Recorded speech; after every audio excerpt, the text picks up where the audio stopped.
Bismillahirrahmanirrahim. Assalamualaikum warahmatullahi wabarakatuh. Perkenalkan, nama saya Ismail dengan NIM 011909 kelas sipil C angkatan 2019.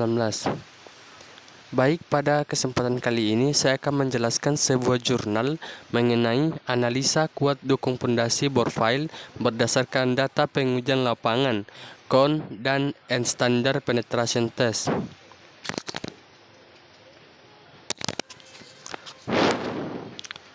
Adapun pokok pembahasan pada jurnal ini, yang pertama metodologi, yang kedua alur penelitian, yang ketiga yaitu perhitungan, kemudian yang keempat hasil dan pembahasan, dan yang kelima kesimpulan. Baik, langsung saja kita masuk kepada metodologi.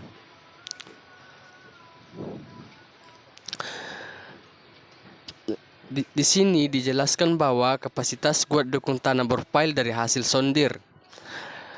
Untuk menghitung kuat dukung bor file dapat dilakukan dengan beberapa metode, yaitu yang pertama metode Auki dan De Alensar. Pada metode ini, rumus yang digunakan yaitu Q sama dengan QB dikali AB, di mana Q adalah kapasitas daya dukung bor file dengan satuan kilonewton. Kemudian QB adalah tahanan ujung sondir, satuan kilonewton per meter persegi. Kemudian AB atau luas penampang tiang dengan satuan meter persegi. Auki dan Alensar mengusulkan untuk memperkirakan kapasitas dukung ultimate dari data sondir. Kapasitas dukung ujung persatuan luas QB diperoleh sebagai berikut. QB sama dengan QCA dalam kurung base per FB, di mana QCE dalam kurung base perlawanan konus rata-rata 1,5D di atas ujung tiang, kemudian 1,5D di bawah ujung tiang, dan FB itu adalah faktor empirik yang tergantung pada tipe tanah.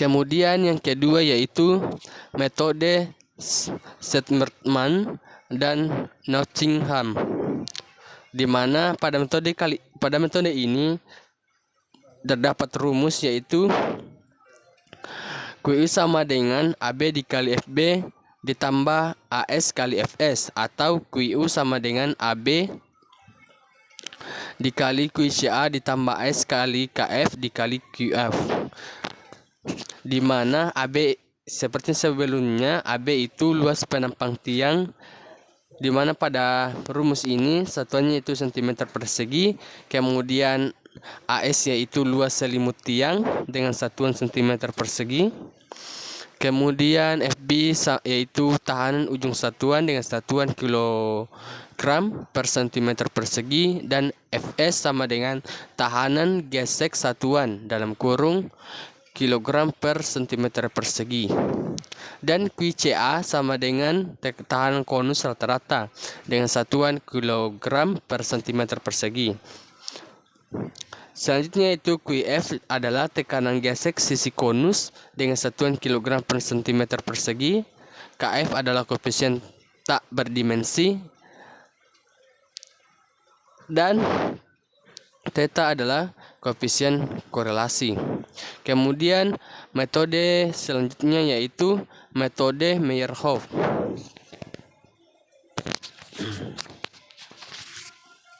Pada metode Meyerhof digunakan rumus yaitu FB sama dengan theta 1 kali theta 2 dikali QCA, di mana FB adalah tahanan satuan untuk tiang bor diambil 70% atau 50%-nya. Kemudian QCA yaitu QC rata-rata dengan satuan kilonewton per meter persegi pada zona 1D di bawah ujung tiang dan 4D di atasnya. Theta 1 yaitu sama dengan D ditambah 0,5 dibagi 2D berpangkat N, koefisien modifikasi pengaruh skala. Jika D lebih besar 0,5 M, maka theta 1 sama dengan 1. Kemudian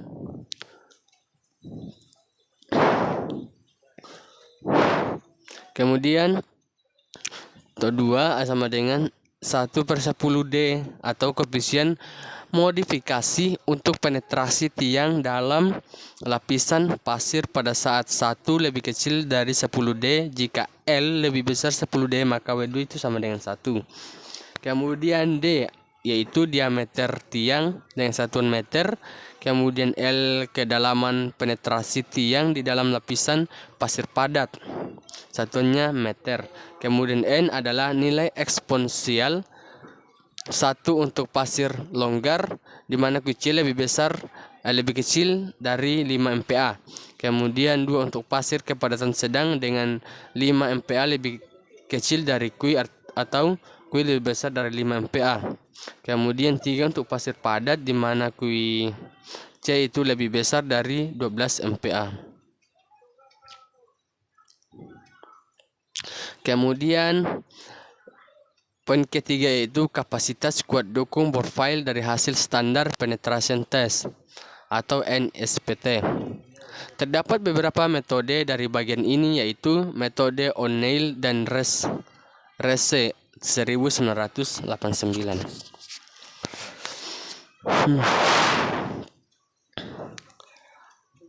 Pada metode ini rumus yang digunakan itu QIB sama dengan AB dikali FB.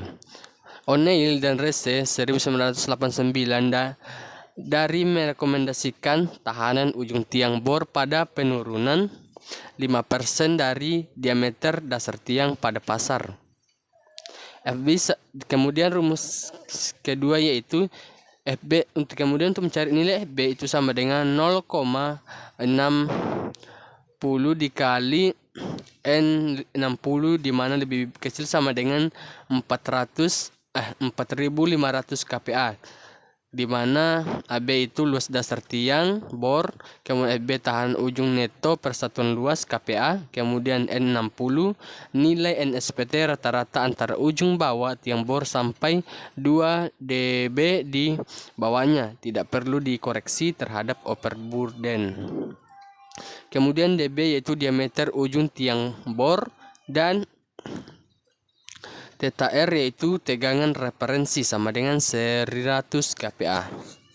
Kemudian metode kedua yaitu metode Meyerhof 1976 di mana pada metode ini menggunakan rumus QB sama dengan AB dikali FB di mana AB luas penampang profil meter persegi, kemudian QB tahan ujung persatuan luas kilonewton per meter persegi dan QB kuat dukung ujung tiang kilonewton.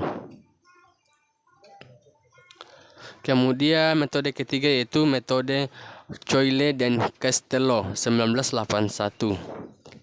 QB sama dengan AB dikali Theta S kali NQ di mana AB luas penampang profil meter persegi, Theta S itu tegangan partikel efektif pada ujung tiang kilonewton per meter persegi, kemudian NQ itu faktor kuat dukung. Kemudian alur selanjutnya, poin pokok bahasan selanjutnya yaitu alur penelitian. Yang pertama, data perencanaan teknis profil. Dapat kita lihat bahwa data teknis profil yang akan diujikan di dalam perhitungan yaitu panjang profil sama dengan 20 meter, diameter profil adalah 40, 60, dan 80 cm. Kemudian jumlah titik yaitu titik sondir S3 dan mutu beton K350. Kemudian yang kedua, metode pengumpulan data yang digunakan yaitu cara analisis dan lokasi titik sondir. Kemudian pokok bahasa selanjutnya itu perhitungan, hasil, dan pembahasan. Yang pertama, menghitung kapasitas kuat dukung profil dari data sondir. Dapat kita lihat pada grafik di mana dengan menggunakan data yang telah diketahui maka diperoleh nilai yang ingin digunakan dalam perhitungan pada grafik CPT test. Kemudian metode Sherman dengan menggunakan metode Sherman dan Nottingham. Yang pertama itu diameter tiang bor file 40 cm. Dapat dengan jelas kita lihat pada gambar.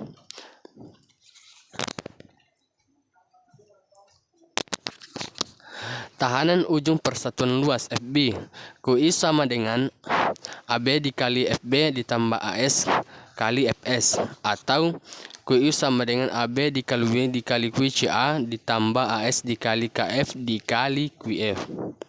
Di mana dari data yang telah diketahui tersebut kita substitusikan ke dalam rumus sehingga QCL sama dengan 4 ditambah 6 tambah 10 tambah 20 tambah 22 tambah 27 tambah 22 dan seterusnya sehingga menghasilkan 48,44 kg per cm persegi.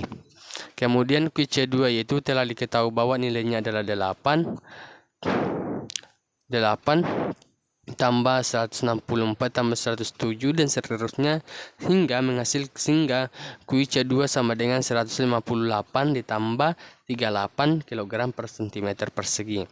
Kemudian untuk mencari nilai QCA itu sama dengan 1/2 ditambah dikali Q1 tambah Q2 di mana telah kita ketahui Q1 48,44 kg per cm persegi dan Q2 yaitu 158,38 kg per cm persegi.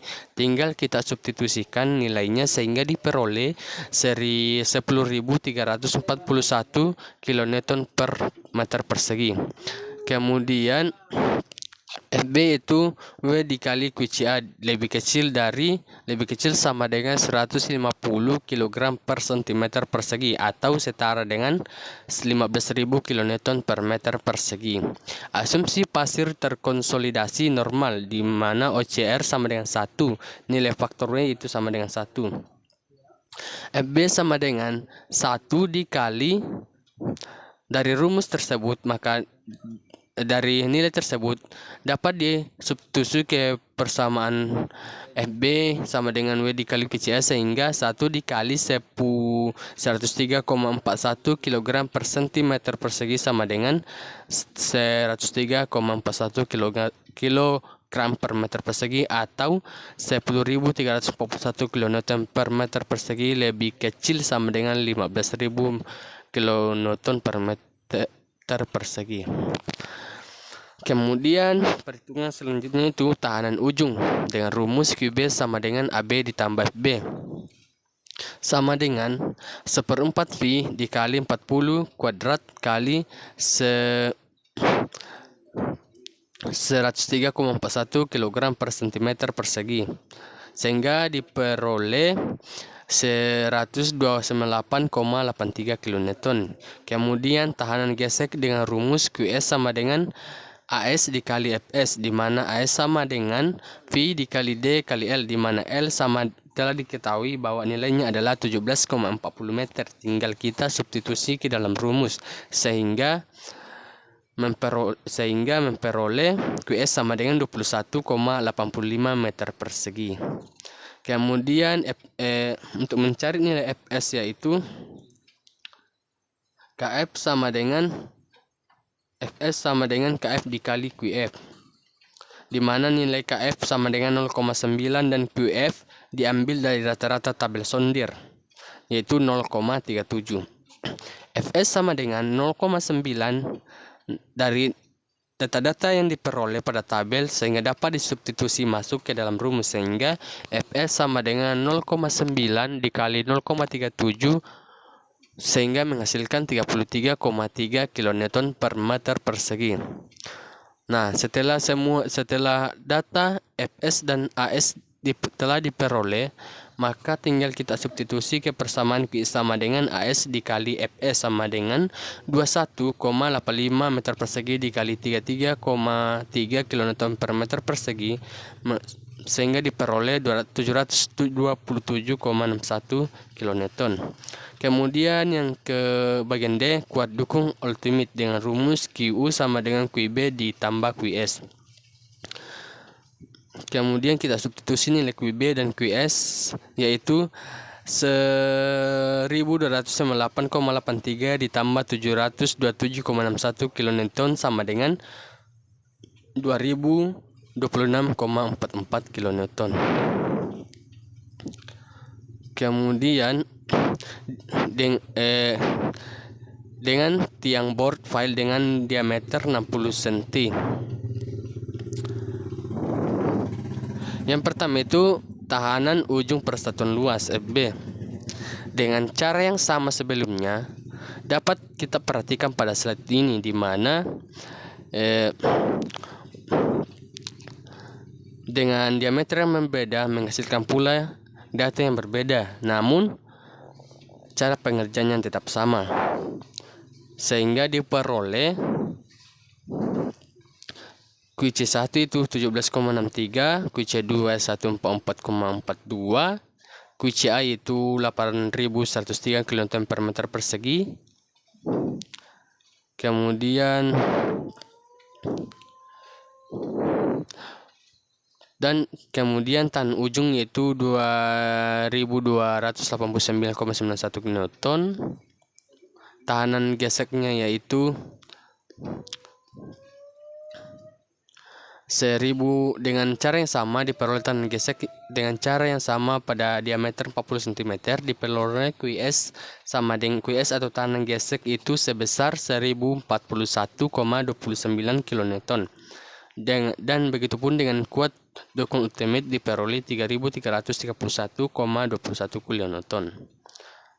Kemudian pada diameter 80 cm diperoleh tahan ujung persatuan luas yaitu 6.633 kN per meter persegi, lebih kecil sama dengan 15.000 kN per meter persegi. Kemudian tahan ujung yaitu 3.332,42 kN. Kemudian tahanan geseknya yaitu 1.321,68 kN dan kuat dukung ultimate-nya yaitu 4.654,10 kN. Kemudian dengan menggunakan metode Meyerhof untuk tiang bor berdiameter 40 cm atau 0,4 meter. Di mana pada metode Meyer ini terdapat tahan ujung satuan untuk tiang bor diambil 70% atau 50%-nya, sehingga diperoleh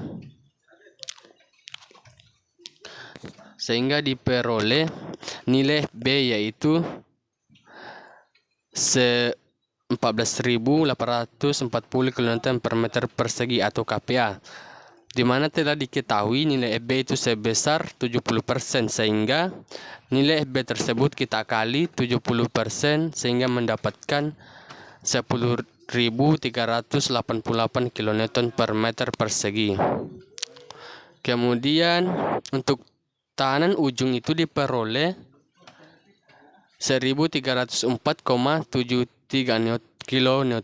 Kemudian tahanan geseknya yaitu QS yaitu 984,57 kN berdasarkan rumus yang dapat kita lihat dari slide ini. Kemudian kuat dukung ultimate-nya itu 2289,30 kN.